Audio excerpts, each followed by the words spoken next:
देखिए, high court में भी सुनवाई चल रही है और कई सारे पीआईएल हैं, हमारी टीम से भी पीआईएल है और उसमें जो लिस्टिंग वाली चीज़ है, अभी देखिए 34 नंबर पे है, टैकल होता है कि नहीं, कई बार डेट पे डेट आ जाते हैं, तो वो न्यायिक प्रक्रिया है, उस पे हम लोग नहीं कुछ कह सकते हैं। लेकिन जो री एग्ज़ाम की माँग है बच्चों की, ये एकदम जायज़ है, इसमें हज़ारों करोड़ की संलिप्तता है। हम तो सरकार से माँग करेंगे कि इसमें ईडी से जाँच करा ले या सीबीआई से जाँच करा ले। क्योंकि जो बच्चों का कहना है वो दुख दर्द वही समझ रहे हैं हर एक सेंटर सेंटर पे जाके आप। तो एक बड़े लेवल की जब तक जांच नहीं होगी तो ये सिलसिला चलते रहेगा। तो इसलिए इसमें कहीं से भी बच्चों का मांग गलत नहीं है।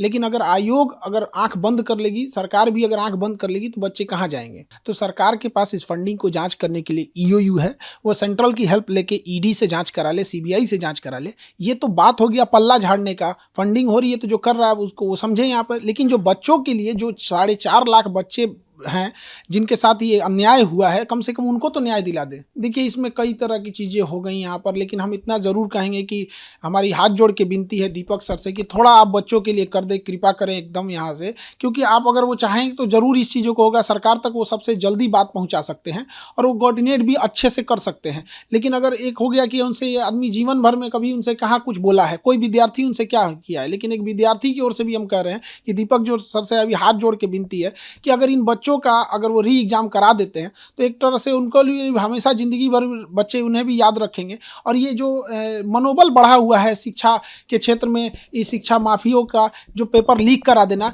इनके लिए भी एक गिरोह का, एक नक्सल का एक पूरा जो नेक्सस है, इसको भी तोड़ना बहुत ज़रूरी है। तो हम विनती यही करेंगे, क्योंकि अगर ये लंबा जाएगा प्रोटेस्ट तो ये सरकार के लिए भी ठीक नहीं है, क्योंकि एक पूरा 2025 का ये मामला ही रहेगा। तो हमको ये नहीं समझ में आ रहा है कि जो सलाह दे रहे हैं सरकार को, उनमें क्या एक बच्चों के आगे झुक जाने में क्या जाता है कि हाँ भाई गलती हुई थी आयोग की और हमने इसे सुधार दिया, आपके हित में हमने री एग्जाम करा दिया। ये जो बच्चों की थोड़ी सी नाराजगी है, थोड़ा सा गुस्सा है, उन्हीं से होता है जहां से हमें उम्मीद रहती है। आज भी बच्चे सरकार की ओर ही उम्मीद लगा के देख रहे हैं। अगर इनका री एग्जाम करा देते हैं तो ये सरकार के हित में भी होगा, अन्यथा ये बच्चे अपना गुस्सा कहाँ उतारेंगे अगर इनको नहीं माना जाएगा तो।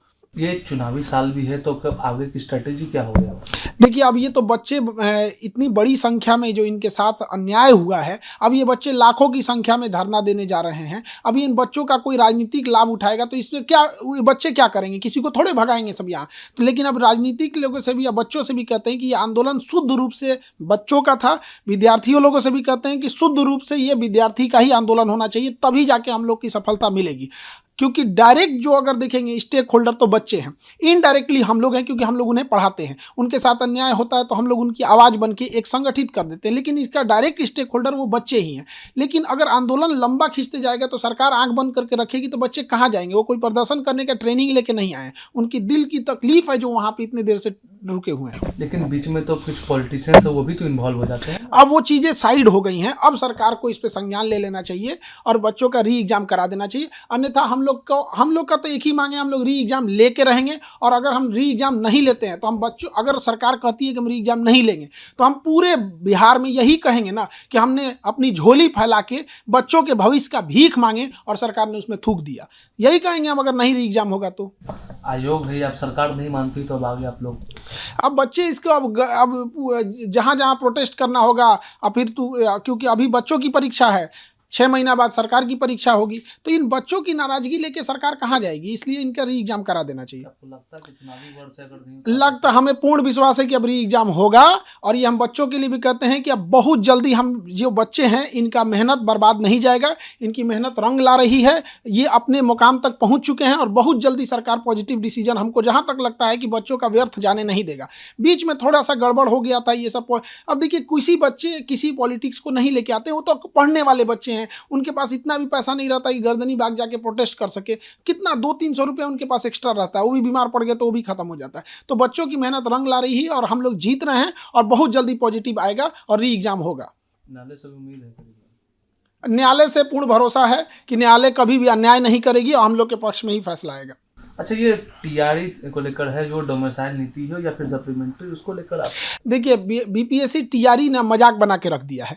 पहला कि एक जो डोमिसाइल है तो बीपीएससी को क्लियर करना चाहिए कि वो बीपीएससी अपने प्रेस कॉन्फ्रेंस कहती है कि ये जो प्रोटेस्ट किए थे उन बच्चों का इतना नंबर है, इतना रहने वाले हैं। जब आप इतना बता पाते हैं तो आप डोमिसाइल में भी बताइए ना कि कितने % ऐसे बच्चे हैं जो out of the state select हुए हैं। इसमें एक बाहर जो परसेप्शन बन रहा है उसको आप क्लियर करिए कितना % है। वो एक बार करते हैं हॉरिजेंटल वर्टिकल आरक्षण लागू करेंगे। ये जो सचिव जी हैं ये पूरा उन्हीं का दिमाग है। ये एक बार आप सचिव जी का भी इंटरव्यू लीजिएगा, सत्य प्रकाश जी का, वो आपको बताएंगे कि क्यों वो जबरदस्ती बिना मतलब का एक जगह का हक दूसरे जगह मार रहे हैं।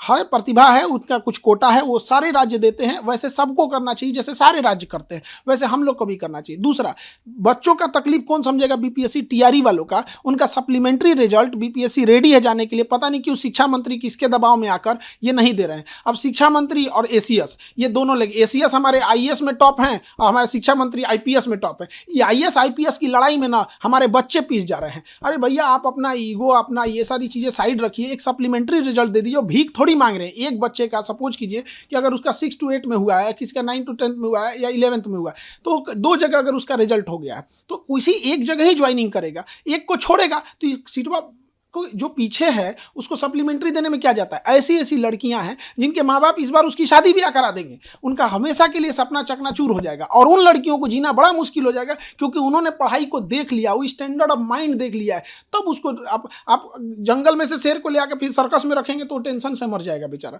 तो उसका एक इन्वायरमेंट है, उसने जिंदगी को जीना सीखा है। तो ये सप्लीमेंट्री रिजल्ट दे देने में पता नहीं कि सरकार को क्या जाता है। अच्छा, ये अंतिम सवाल है, ये पीएम है वो परीक्षा पर चर्चा कर रहे हैं?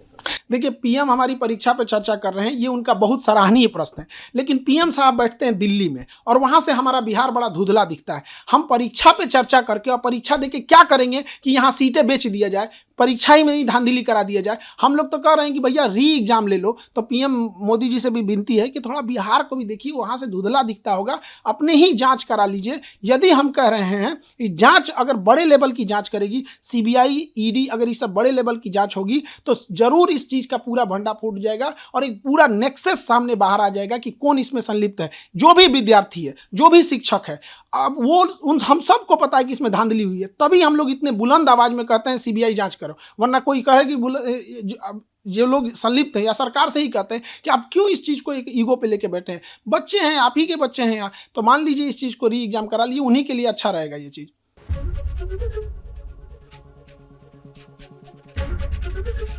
एबीपी गंगा, खबर आपकी, जुबान आपकी।